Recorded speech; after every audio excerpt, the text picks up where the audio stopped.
کوم انسان چې د مور او د پلار دعاګانو رنګ کو قسم دې دغه انسان دنیا هم خسته ده او آخرت هم خسته دی. داسې د دعا پورې خبره را یاده شوه.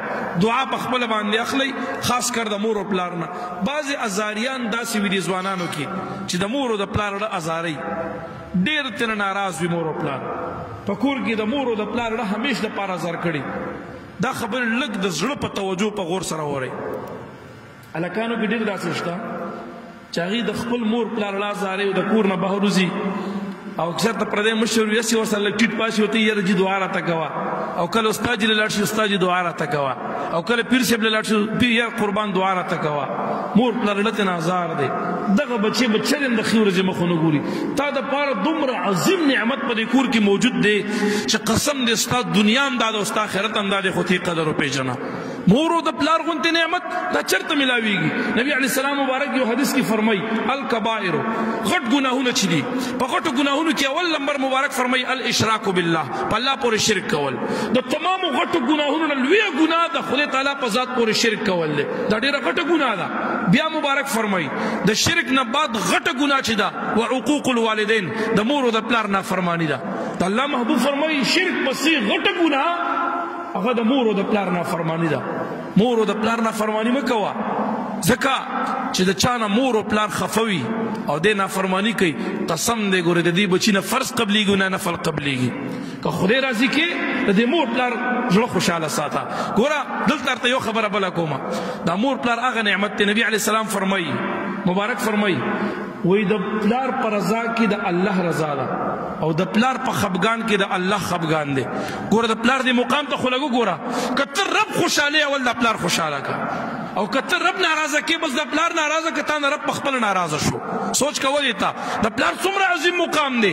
د دې پلار سپینګیري پلار، د دې بې سهارې پلار په رضا کې الله خپله رضا یې ښودې ده. اوس سوچ کوه د پلار دې مقام ته، دا وړوکي مقام خاوند نه دی. او دغه رنګ د مور مقام وګوره، که ته جنت حاصلول غواړې، جنت کې د الله دیدار دی، خوشحالی، هغه ابد الابد همیش دپاره کامیابي غواړې، نو د مور د خپو لاندې ځان خاورې که. د مور ته ځان داسې که لکه د پرتس مه که. د مور خدمت کوه، د مور قدر کوه، مور ته عاجزي کوه. همیش دپاره د مور او د پلار تابعدار او فرمانبردار او لاس په سینه ورته ولاړ اوسېږه. قسم دی حدیث مبارک کې وایي د مور د خپو لاندې جنت دی. دا مطلب نه دی چې ته ګنتي راواله غزه وکنه نو ته به لاندې جنت ته ورسېږي. نه نه نه، د هغې د خپو لاندې ځان داسې کله که لاس مه که، هله به ته جنت ته رسېږي. ګوره دا تاسو ته زه یو اسانه نیکي ښیم.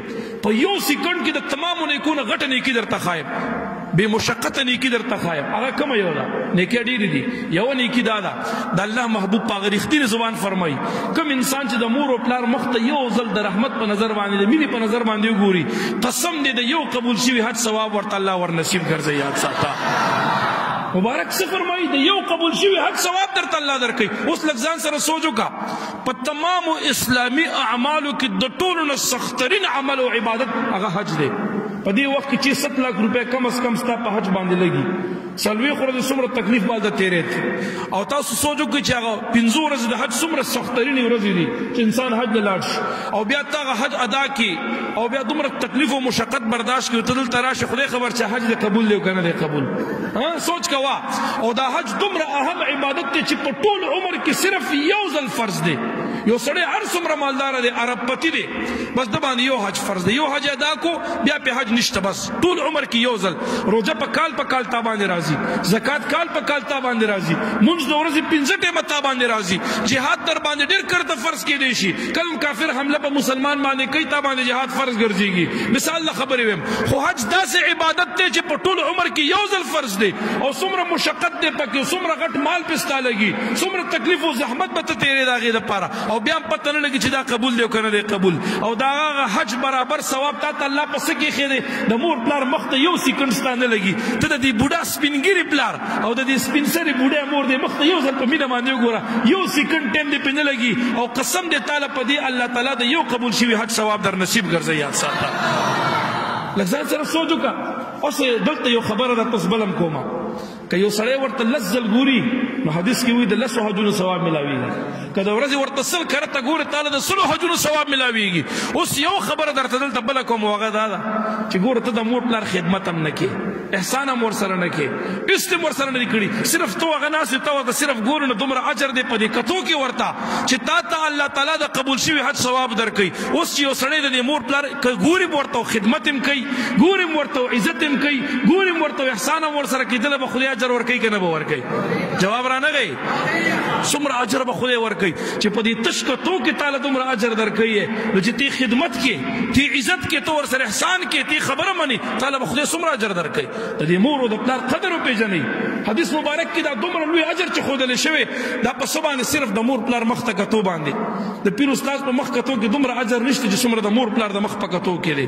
د یو عالم د مخ په کتو کې د یو دیندار سړي د مخ په کتو کې دومره اجر نشته چې څومره ستا د بوډۍ پلار او د بوډا مور په دې مخ په کتو کې څومره اجر الله ښودی دی دا په بل څه کې تا ته نه میلاویږي. د دې نعمت قدر وپېژنه که نه. نن مو تا په کور کې بوډاګان مور پلار لرو او هغه دل ازاره د هغې ازاره لو د هغې ځان ته عاق کو نافرمانۍ کوي او بهر دته وایي دعا وکړه او هغې ته وایي دعا وکړه کاروبار مې بند دی او مخه مې بنده ده او دا کار مې خراب دی او بیمار یم او دا دی او دا دی او دا غم دی او بعضې به راشي هر څه ډېر ټینشن دی او یاره پریشاني ده. قسم دی د دې تمامو علاج تعالی الله په کور کې درکړی د دې مور پلار په شکل د دې عزت وکړه یار. او که د چا مور پلار وفات دي لږ دا حدیث هم په کولو وګوره د بېحقي روایت دی امام مشکات کې دا حدیث ذکر دی.